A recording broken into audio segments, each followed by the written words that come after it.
আমরা এখনো করছি না। এটা এই সিদ্ধান্তগুলো আপনার টপ লেভেল লিডারশিপ থেকেই আসে। এখানে সিদ্ধান্ত আমি আমার নাম প্রপোজ করতে পারি, তারেক রহমান সাহেব, বেগম খালেদা জিয়া এবং স্ট্যান্ডিং কমিটি মেম্বাররাই সিদ্ধান্ত নেবে আমি কি ওই ধরনের যোগ্যতা আছে নাকি না আমার মধ্যে। যেটা বর্তমানে আমরা করছি কর্মী হিসাবে আমাদের এলাকা গুছাচ্ছি আমরা। তারেক রহমান সাহেব যেই নির্দেশনা দিচ্ছে ওগুলোকেই পালন করছি। আশা করছি ফেভারেবল রেজাল্ট আসবে। দেখেন, অনেকেই নতুন নতুন রাজনীতিতে এসেছে, অনেকেই যারা আমরা মনে করি যে দেশের জন্য ভালো কাজ করতে পারবে তাদেরকেও আমরা এগিয়ে নিয়ে আসছি। আপনি জানেন যে কিছু মানুষ আছে যাদের হয়তো পলিটিক্যাল পরিচয় ওইরকম নেই, তাদের পলিটিক্যাল পরিচয় খালি একটাই হবে, ওটা হচ্ছে কি তারা বেগম খালেদা জিয়ার একজন কর্মী। এটা ইনাফ একটা নির্বাচন জিতে আসার জন্য। বেগম খালেদা জিয়ার ইমেজ অতই উপরে। আলহামদুলিল্লাহ আমরা সবসময় দূর থেকে তারেক রহমান সাহেবের জন্য দোয়া করি। আজকে মনে হচ্ছিল যে খুব কাছে থেকে তার সাথে আবার কথা বলার সুযোগ হয়েছে। তারেক রহমান সাহেব কিন্তু যেটা ওনার বক্তব্যতেও বলেছেন যে বেশিরভাগ মানুষ যারা এখানে এসেছে, প্রায় 3000 মানুষ এখানে, 4000 মানুষের মতো এখানে এসেছে। 4000-এর মধ্যে কিন্তু বেশিরভাগ মানুষের সাথে উনি একটা পার্সোনাল রিলেশনশিপ অলরেডি আছে।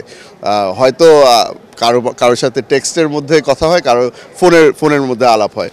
উনি কিন্তু প্রতিদিন হয়তো 2-3 ঘন্টা ঘুমানোর সুযোগ পান টাইম ডিফারেন্সের কারণে। উনি কিন্তু আমাদের জন্য সবসময় অ্যাভেলেবল থাকে। স্বতঃস্ফূর্ত অংশগ্রহণেই কিন্তু আজকের এই বর্ধিত সভা অনুষ্ঠিত হচ্ছে এবং একটি সুশৃঙ্খল, একটি দক্ষ সংগঠনের পরিচয় বহন করছে কিন্তু আজকের এই বর্ধিত সভা। মাঠ পর্যায়ের প্রভাবটা কেমন থাকে? অনেক ভালো প্রভাব পড়বে এবং নেতাকর্মীরা ইতিমধ্যেই কিন্তু উজ্জীবিত এবং নেতাকর্মীরা কিন্তু আমাদের ভারপ্রাপ্ত চেয়ারম্যান মহোদয়ের উপর ব্যাপক আস্থা রেখেছেন। ওনার নেতৃত্ব গুণাবলীতে নেতাকর্মীরা ইতিমধ্যেই কিন্তু সম্পূর্ণ আস্থা রেখেছেন জনাব তারেক রহমানের উপর, বিএনপির উপর।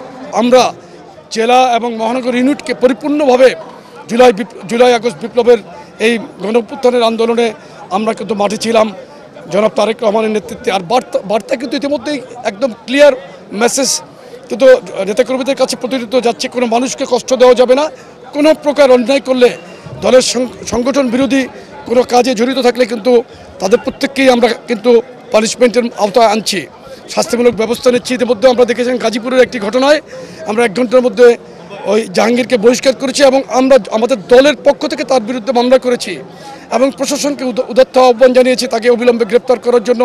সারা বাংলাদেশের সমস্ত ডেভিল যারা দলের নাম ভাঙিয়ে দলকে ক্ষতিগ্রস্ত করার চেষ্টা করছে তাদের বিরুদ্ধে আমরা জিরো টলারেন্স দেখাচ্ছি এবং এটা আমাদের নেতার জনাব তারেক রহমানের সুস্পষ্ট নির্দেশনা মেনেই কিন্তু আমরা করছি। নেতাদেরকে তৃণমূল থেকে শুরু করে সারা দেশের নেতাদেরকে এখানে আহ্বান করেছে।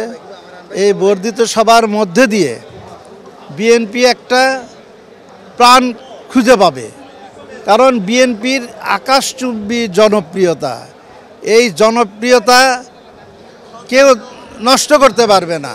তা আমাদের মতো 2-4-50 জনকে যদি সেটাও ফেলা হয় তাতেও দলের কোনো ক্ষতি হবে না, দল সামনের দিকে এগিয়ে যাবে। বরঞ্চ এই সমস্ত আমাদের মতো যারা দলের ক্ষতি করতে চায় এই সমস্ত নেতাদেরকে যদি সেটে ফেলা হয় দলের জনপ্রিয়তা আরও বেড়ে যাবে এবং সেই এলাকায় মানুষ মিষ্টি বিতরণ করবে। তো আগামী নির্বাচন সবাইকে নিয়ে আমরা ইনশাল্লাহ অনুষ্ঠান করব। সেই নির্বাচনে বিএনপি বিপুল সংখ্যাগরিষ্ঠ আসন নিয়ে জয়লাভ করবে ইনশাল্লাহ।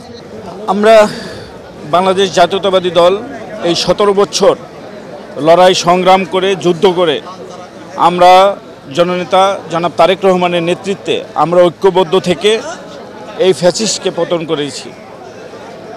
আজকে আগামীতে যে নির্বাচন হবে আমরা আজকের এই বার্তা বুকে ধারণ করে শহীদ প্রেসিডেন্ট জিয়াউর রহমানের আদর্শ পরিবারের প্রত্যেকটি সদস্য আমরা ঐক্যবদ্ধ থেকে একটি আগামীতে সুন্দর এবং সুষ্ঠু নির্বাচনের লক্ষ্যে দেশকে এগিয়ে নিয়ে যাব। সেই নির্বাচনে বাংলাদেশের প্রতিটি নাগরিক তার ভোট দেওয়ার অধিকার পাবে এবং দেশে সুন্দর একটি সরকার আসবে, সরকার গঠন হবে। আমাদের প্রিয় নেতা জনাব তারেক রহমান বাংলাদেশের রাজনীতির এবং দেশের হাল ধরবে এই প্রত্যাশায় আমরা করছি।